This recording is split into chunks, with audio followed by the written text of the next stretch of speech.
بحق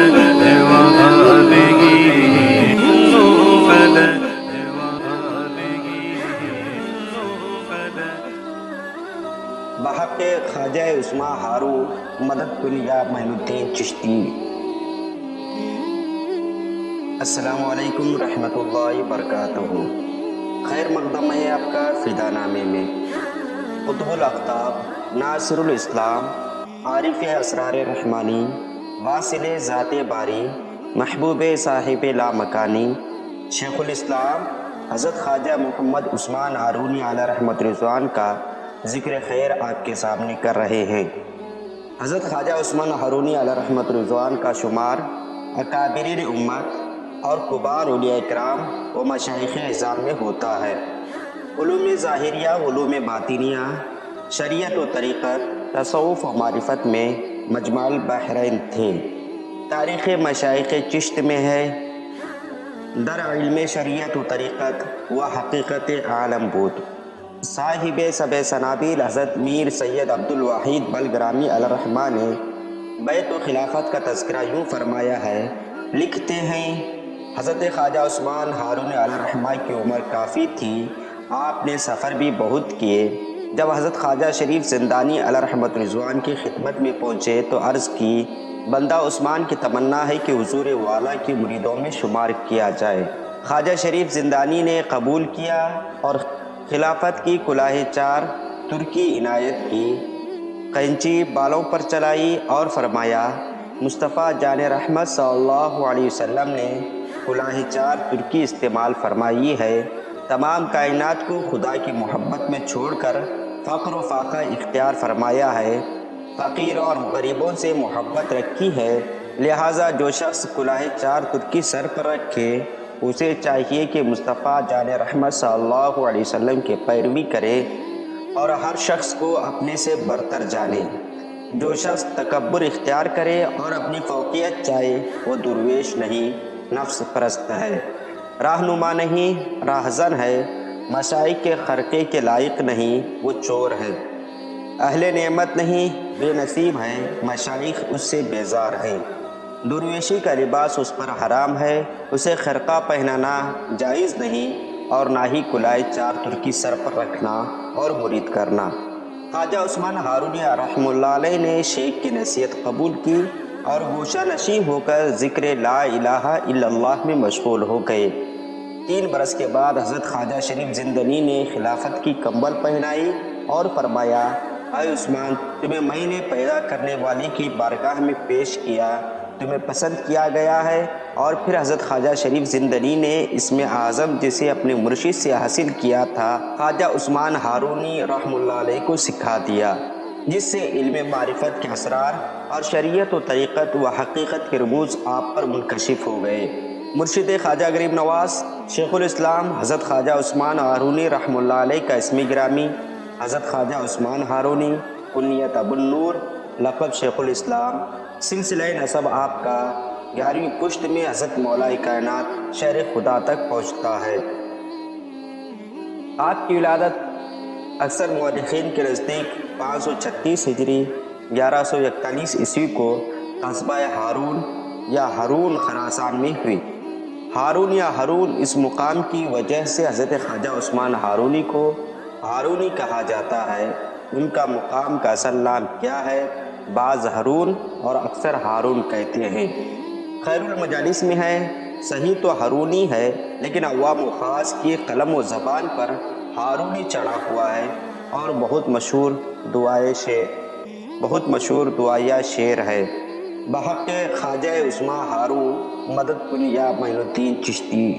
حضرت خواجہ عثمان ہارونی نے ابتدائی تعلیم اپنے والد ماجد سے حاصل کی، پھر اعلیٰ تعلیم کے لیے نیشاپور تشریف لے گئے، وہاں مشاعر علماء و فضلاء کی سرپرستی میں علوم و فنون حاصل کیے۔ آپ کے سوانح نگاروں نے لکھا ہے کہ آپ کا خاندان چونکہ عمدہ تہذیب و تمدن کا گہوارہ اور علم دوست تھا، والد ماجد بھی جید عالم تھے، اس لیے شعور کی دہلیز پر قدم رکھتے ہی علم کی طرف راغب ہو گئے اور والد ماجد کی بارگاہ میں رہ کر ابتدائی تعلیم حاصل کی، قرآن شریف حفظ کیا، پھر اعلیٰ تعلیم کے لیے اس زمانے کے علمی و فنی مرکز نیشاپور کا رخ کیا۔ اور وقت کے مشاہیر علماء و فضلاء سے اکتساب علم کر کے جملہ علوم مروجہ و متداولہ میں دسترس حاصل کی۔ جلد ہی آپ کا شمار وقت کے علماء و فضلاء میں ہونے لگا۔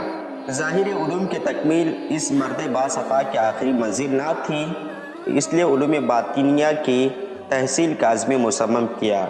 اللہ جل شانہ نے آپ کے پرخلوص ارادے کی بدولت امام الاولیاء قطب الاقطاب سرتاج سلسلے عالیہ چشتیہ بہشتیہ حضرت خواجہ محمد شریف زندنی کی خانقاہ معلیٰ میں پہنچا دیا۔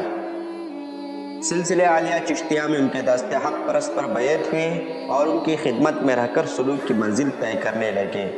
عبادت اور ریاضت اور مجاہدہ و مکاشفہ نے جب کندن بنا دیا تو نگاہ مرشد نے منصب خلافت کے لیے منتخب فرما لیا۔ سلسلے عالیہ چشتیہ کی خلافت سے سرفراز ہوئے۔ اسی طرح سے حضرت خواجہ مودود چشتی رحمہ اللہ علیہ سے بھی فیض یاب ہوئے۔ حضرت خواجہ عثمان ہارونی علیہ رحمہ صاحب ریاضت و مجاہدات تھے، قرآن کریم کے حافظ تھے، روزانہ ایک قرآن شریف کی تلاوت کرتے، 70 سال کی مدت تک کسی وقت نفس کو پیٹ بھر کھانا پینا نہ دیا، رات کو نہ سوئے، 3-4 روز کے بعد روزہ رکھتے، کبھی کبھی 4-5 ہی لقمے پر کھانے پر اکتفا کر لیتے تھے۔ حضرت میر عبد الواحد بلگرامی علیہ رحمہ نے ان کا تذکرہ یوں فرمایا ہے، حضرت خواجہ عثمان ہارونی نے 10 سال تک خود کو کھانا نہ دیا۔ آپ 7 روز کے بعد ایک گھونٹ پانی پیتے اور عرض کرتے، خدایا ہمیں نفس کے ظلم سے بچا، نفس مجھ پر غالب آنا چاہتا ہے، مجھ سے پانی مانگتا ہے، میں ایک گھونٹ منہ بھر دیتا ہوں۔ خواجہ عثمان ہارونی سما میں بہت روتے، کبھی کبھی زرد پڑ جاتے، آنکھوں کا پانی خشک ہو جاتا، جسم مبارک میں خون نہ رہتا، ایک زوردار نعرہ لگاتے اور آپ پر وجد طاری ہو جاتا۔ جب حضرت خواجہ عثمان ہارونی نماز ادا کر لیتے تو غیب سے آواز آتی کہ ہم نے تمہاری نماز پسند کی، مانگو کیا مانگتے ہو۔ خواجہ صاحب عرض کرتے، خدایا میں تجھے چاہتا ہوں۔ آواز آتی کہ عثمان میں نے جمال لازوال تمہارے نصیب کیا، کچھ اور مانگو کیا مانگتے ہو۔ عرض کرتے، الہی مصطفیٰ کریم کی امت کے گنہگاروں کو بخش دے۔ آواز آتی، امت محمدیہ صلی اللہ علیہ وسلم کے 30,000 گنہگار تمہاری وجہ سے بخش دیے۔ آپ کو 5 وقت یہ بشارت ملتی تھی۔ حضرت خواجہ عثمان ہارونی نے طویل سفر کے بعد مکہ المکرمہ جا کر معتکف ہو گئے۔ آپ نے حق تعالیٰ سے آخری عمر میں 2 خصوصی دعائیں مانگی تھی، ایک یہ کہ میری قبر مکہ المعظمہ میں ہو اور اس کا نشان باقی رہے تاکہ لوگ فاتحہ کا ایصال ثواب کرتے رہیں، کیونکہ کثرت کی وجہ سے وہاں قبروں کا نشان نہیں رکھتے تھے۔ دوسری دعا آپ نے یہ مانگی تھی، میرے روحانی فرزند معین الدین نے مدت دراز تک مقام تجرید و تفرید میں بندہ کی خدمت کی ہے، اسے وہ ولایت عطا فرما کہ کسی اور کو اس قسم کی ولایت عطا نہ ہوئی ہو۔